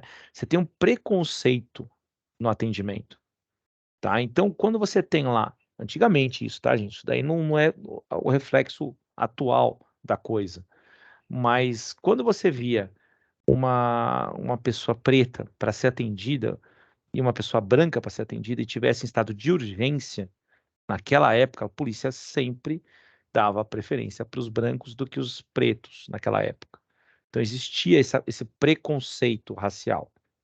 E até hoje ainda existe um pouco, a gente sabe disso, né? Deveria ser extinto isso, mas existe, tá? É uma questão até polêmica, né? Mas e por isso que justifica essa mortalidade infantil de crianças que tinham preferências de ser atendidas. Olha que coisa louca, já existia o SUS, hein? Já existia o SUS e já existia a equidade, a integralidade e a universalidade de atendimento. Então, você já, mesmo tendo o SUS, a gente é um país preconceituoso, a gente teve esse problema. Então, esse tipo de gráfico, ele mostrava o preconceito racial. E a gente falava, e o pessoal fala que ainda não tem, né, no Brasil, racismo. Lógico que tem, gente. Olha aí, o gráfico mostrando, né? Então, até hoje, se fosse dar uns gráficos atuais, não estaria muito diferente disso, não, tá?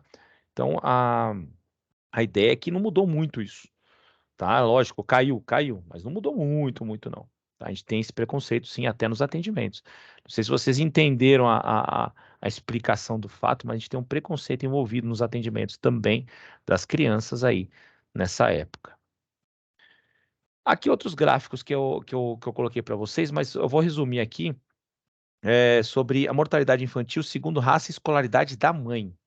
Aqui embaixo nós temos aqui pretos, mulatos, escuros e brancos, tá? A gente tem aqui algumas classificações na época de 1980 isso, tá? É um gráfico antigo, tá? Eu peguei do ENAD também, todos esses gráficos são ENADs, todos. E eles estavam falando aqui sobre o quê, ó? Mortalidade infantil, vai primeiro na coluna do Y, e aqui, ó, anos de escolaridade da mãe. Claro que não vai vir em inglês para vocês, vai vir em português. Vocês estão fazendo uma prova da língua portuguesa, vai estar aqui, ó, anos de escolaridade da mãe. Então, olha só, vamos direto na coluna preta aqui, ó, que é desculpa, a coluna roxa, que é dos pretos, tá? A gente tem aqui 120 taxa de mortalidade infantil, tá? Aqui atrás, quando você não tem nenhuma escolaridade. Olha que coisa doida isso. Relacionando, então, a cultura escolar da mãe com a taxa de mortalidade infantil. Olha só, hein? Então, as pessoas pretas que têm nada de escolaridade tinham maiores taxas de mortalidade infantil. Bem louco isso, né? E aí pedia no enunciado para você explicar o porquê, você localizava isso, porque tinha que interpretar o gráfico e explicar o porquê disso, tá? Então, essa era a questão. De 1 a 3 anos já cai um pouco, aqui. De 4 a 7 mais ainda, e de 8 e mais, pouco mais.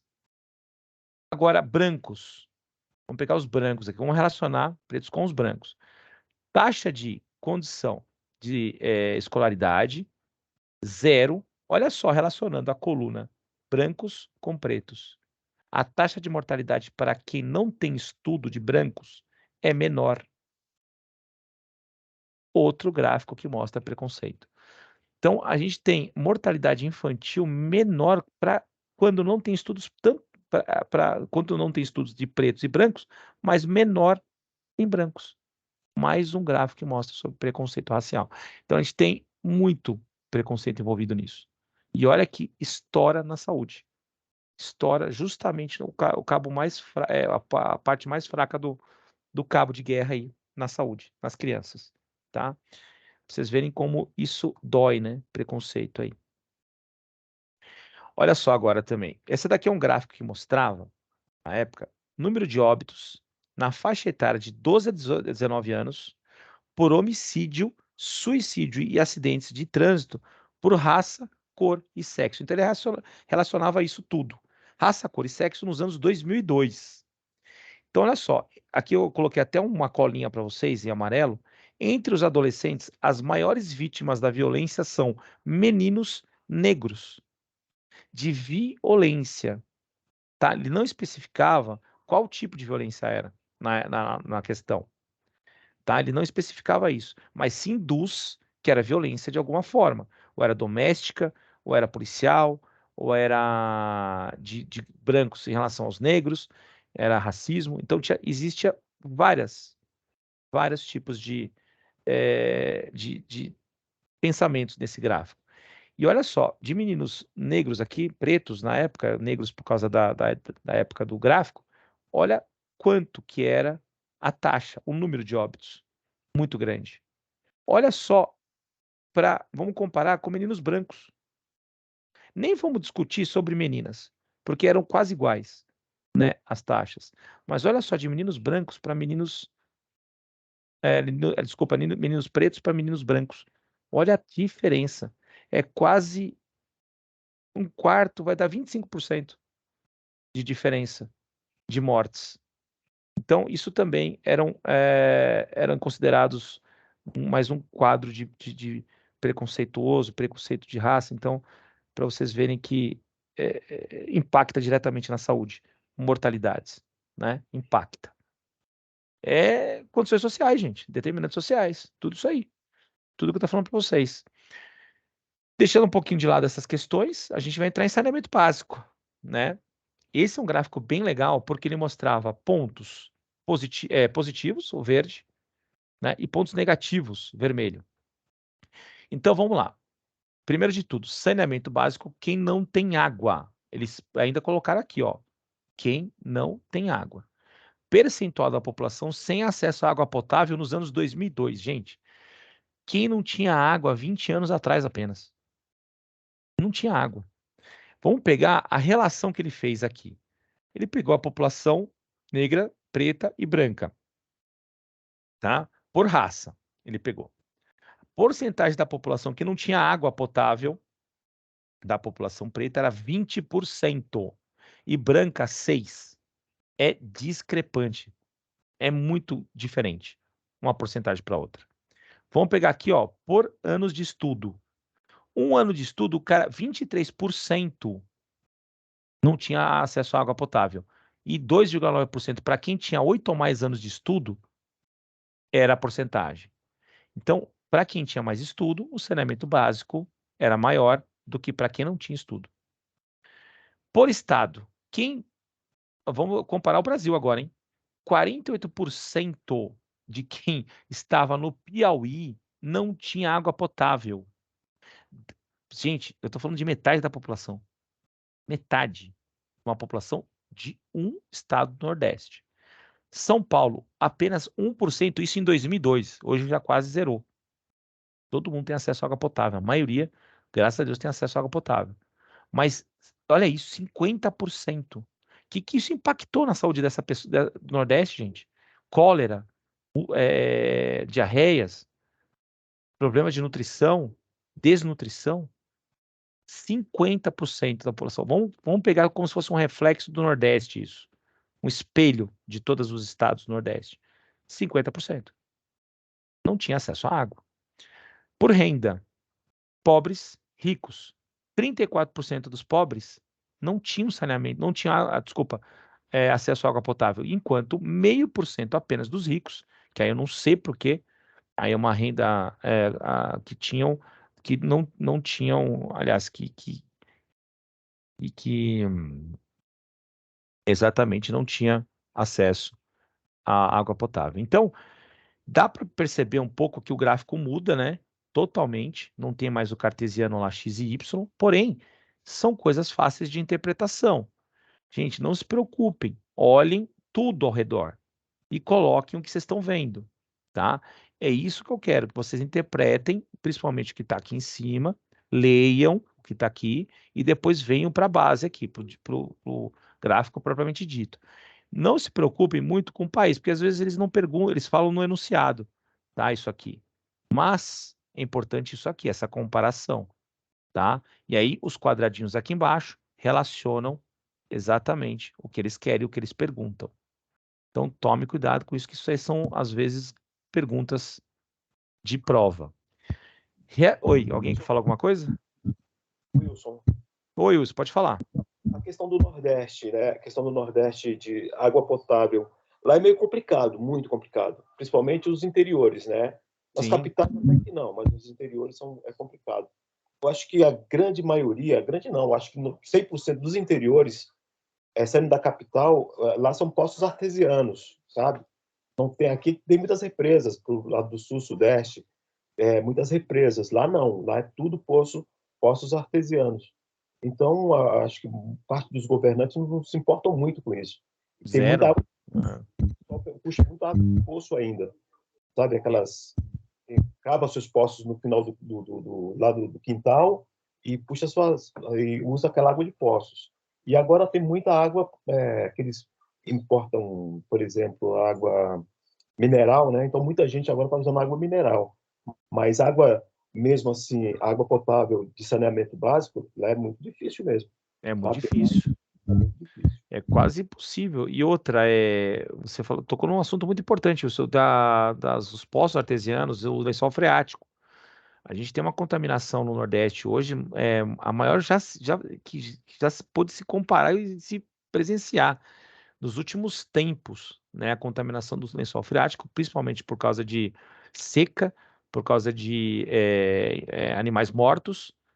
Por causa do mercúrio e garimpo ilegal. E o garimpo ilegal também. A gente tem a norte e nordeste, região norte ali, também por causa do garimpo. Então a gente tem vários fatores, e isso daí pode ser um tema desse ano, porque o ENAD é esse ano também, né? Ele tem esse ano, e daqui, quando vocês se formarem, daqui 4 anos, vocês estão turma ENAD também. Então, provavelmente vai ser o tema que vai permear a saúde pública esse ano, principalmente Covid e o garimpo. Isso vai cair. Não tem como fugir disso. Vai cair no ENAD esse ano. Então, a ideia é a gente preparar vocês para assuntos relevantes na época do ENAD. Então, pode ser que alguma coisa aconteça daqui 3 anos, né? Até 4 anos, alguma coisa vai mudar, né? Então, alguma coisa vai mudar também para vocês. Mas, basicamente, é isso. O saneamento básico tem uma alteração quanto à raça, quanto aos anos de estudo, estado e renda. Isso é bem interessante, né? Professor, que mês que costuma ser o ENAD? Novembro. Se eu não me engano, esse ano vai ser lá pelo dia 3, esse ano. E eu estou bem preocupado. Esse ano a gente vai ter que preparar bem, bem, bem os alunos. Muito, muito. Muito mesmo. E para ajudar, né? 2 vezes ainda a gente vai ter que fazer. Estamos ferrados. Por que 2 vezes?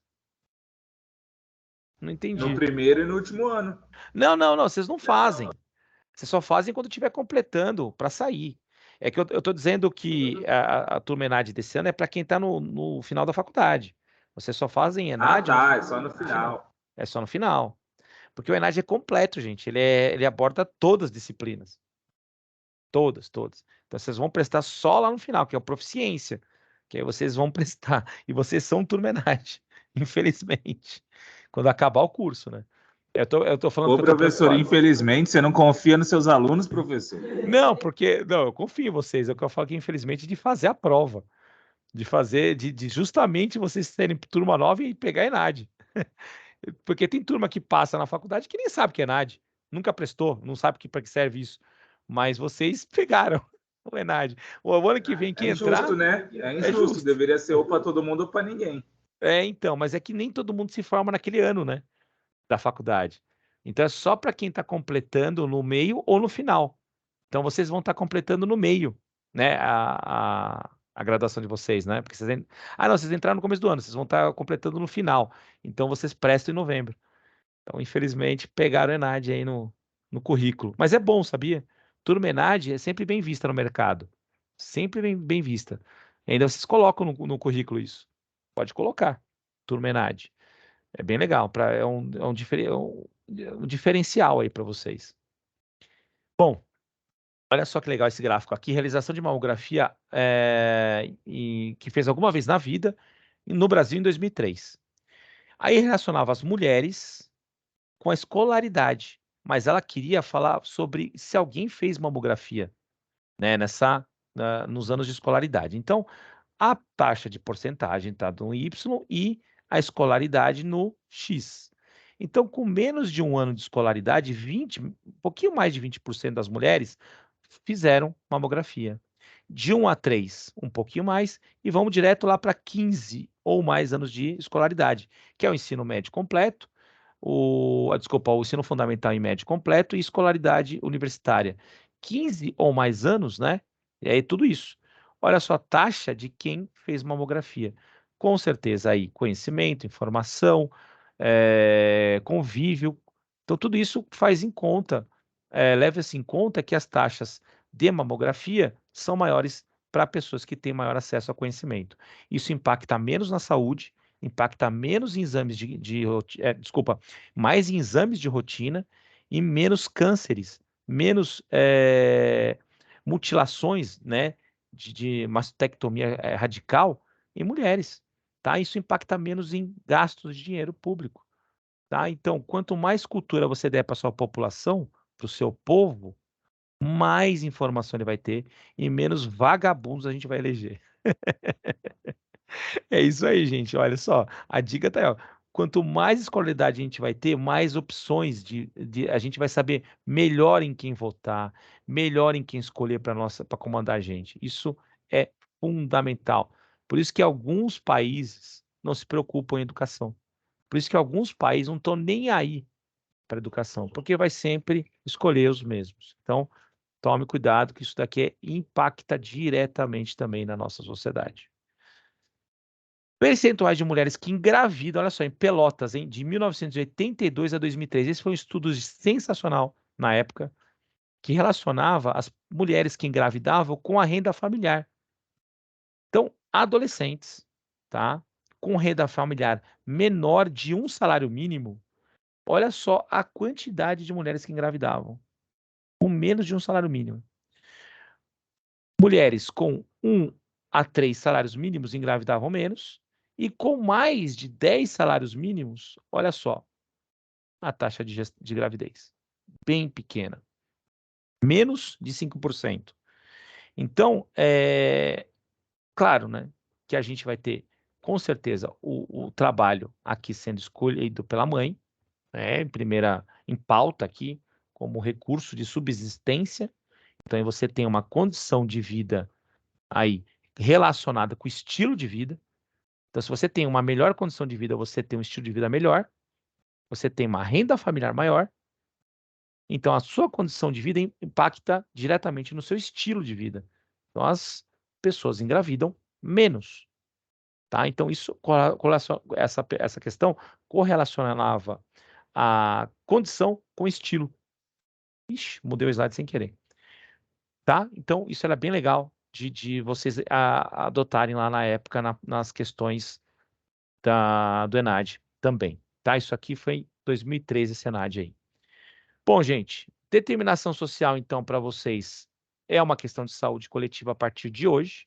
Não quero ninguém falando que quem mora numa região boa não vai ter que se preocupar com essas questões, e tem que se preocupar, porque um dia vai chegar o preço, e ele vai pagar o preço por isso. Porque se você não conseguir resolver a condição do determinante social melhorada para essas populações mais carentes, você vai pagar o preço. De uma hora ou outra você vai pagar. Vocês que estão aí no cobertorzinho aí embaixo, com saneamento básico em dia, com tratamento de água e esgoto 100%, um dia vai impactar. E aí vocês vão lembrar das minhas aulas, né? Que realmente vai chegar esse preço para a gente pagar um dia. Claro que isso daí a gente tem um monte de comissão. Eu vou direto ao assunto com vocês aqui, porque existe um monte de normativas que estão nos slides aí. Mas eu vou colocar direto quem participa dessas comissões. O Brasil, ele é muito austero nessas comissões nacional sobre determinante de saúde e coloca pessoas importantes para vigiá-las. Olha só quem está envolvido nisso aí.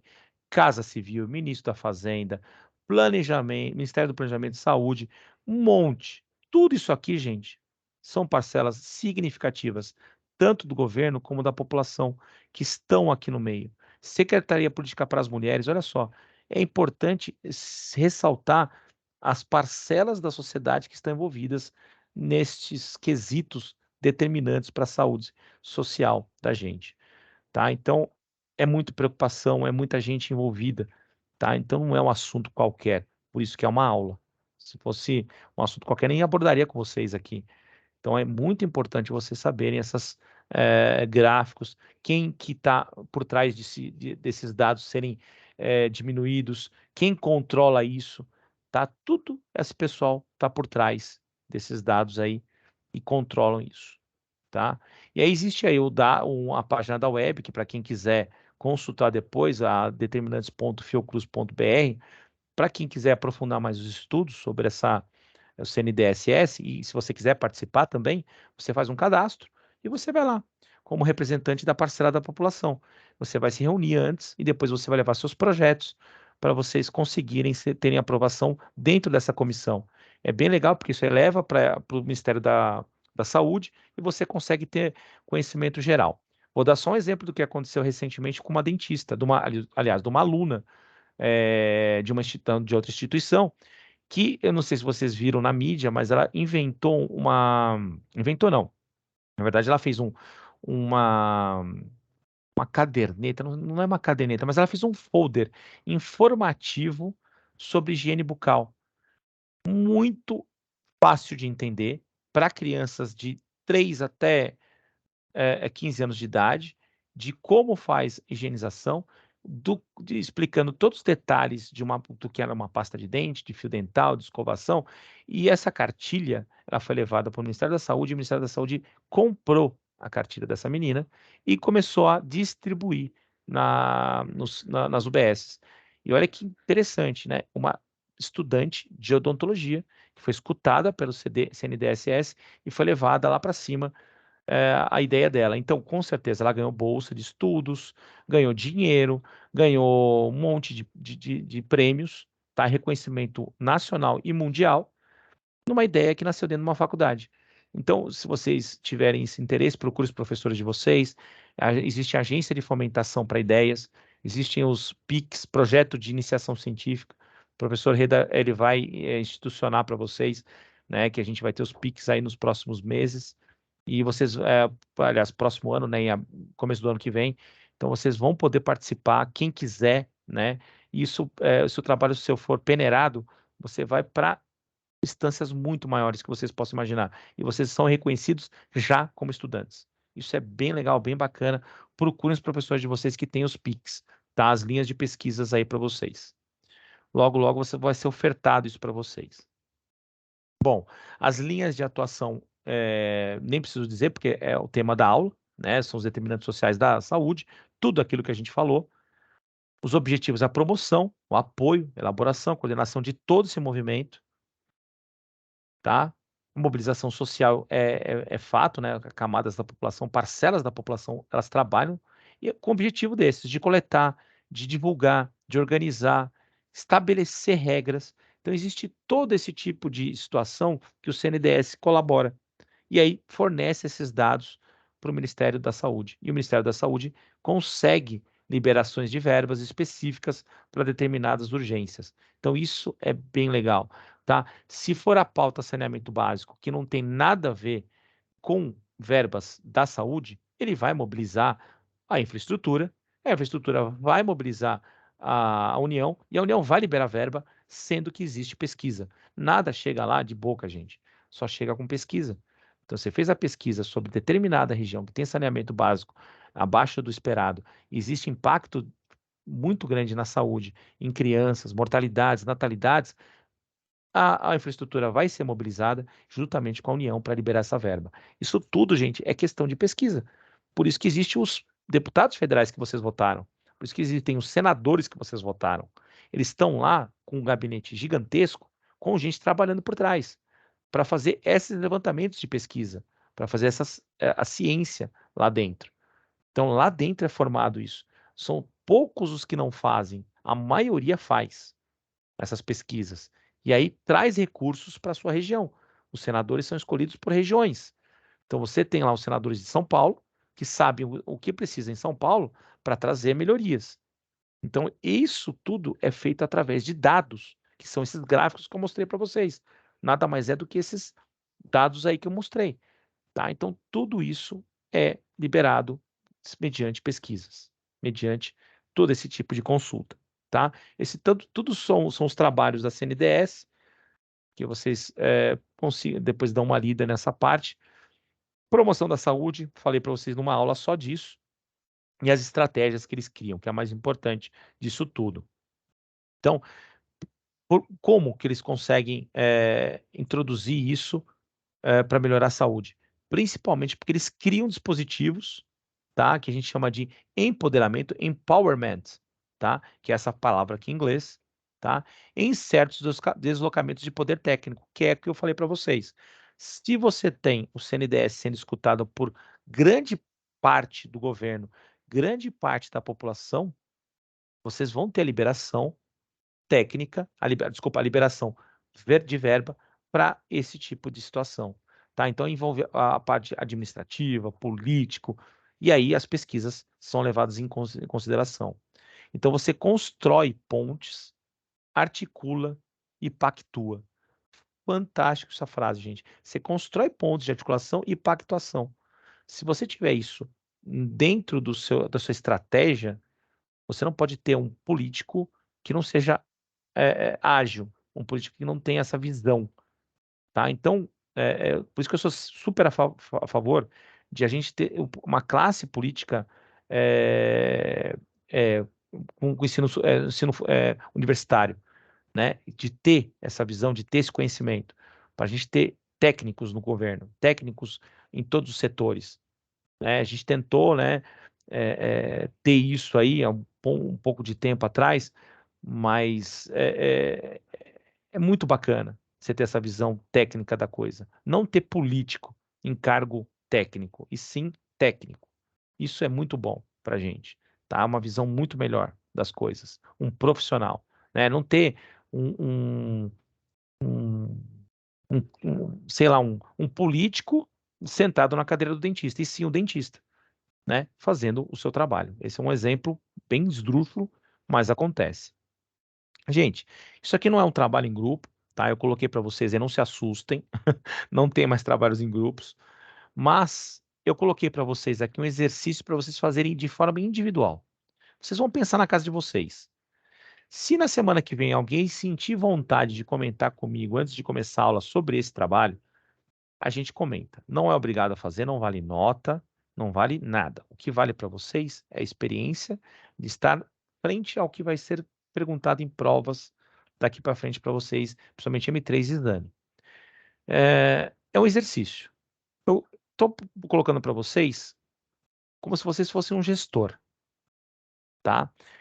Então lá, promova uma campanha de prevenção. Olha que coisa doida, hein? Promova uma campanha de prevenção. de qualquer doença ou conscientização em saúde pública. Aí você vai citar, obviamente, qual que é essa campanha. Só que aí eu coloquei as diretrizes, aliás, as variáveis. Local, Nordeste, população basicamente C e D, nível de escolaridade baixíssimo, alta taxa de gravidez entre jovens de 15 anos, moradias péssimas, saneamento público baixíssimo, transporte urbano inexistente, mídias precárias e política pública zero. Aliás, vontade política zero. É uma desgraça, né? É uma desgraça essa região, né? Se existisse essa região, já estava todo mundo ferrado aí, né? Mas eu queria que vocês fizessem, mesmo com essa desgraça toda, uma campanha de prevenção de qualquer doença, gente. Campanha de qualquer coisa. Se alguém quiser, na próxima aula a gente abre. De manhã eu fiz isso daí, o pessoal andou me consultando durante a semana, umas ideias geniais, né, de alguns aí, bem legal. Às vezes eu vou até trazer as melhores ideias, se quiser me mandar antes, me mandem, que até exibo aqui. Se, professor, não quero que coloque meu nome. Tudo bem, não coloco. E aí eu coloco aqui como se fosse um trabalho bacana que eu achei, que eu aí fiz um filtro aí e achei legal colocar aí para vocês. Se alguém quiser participar, legal, e a gente faz isso.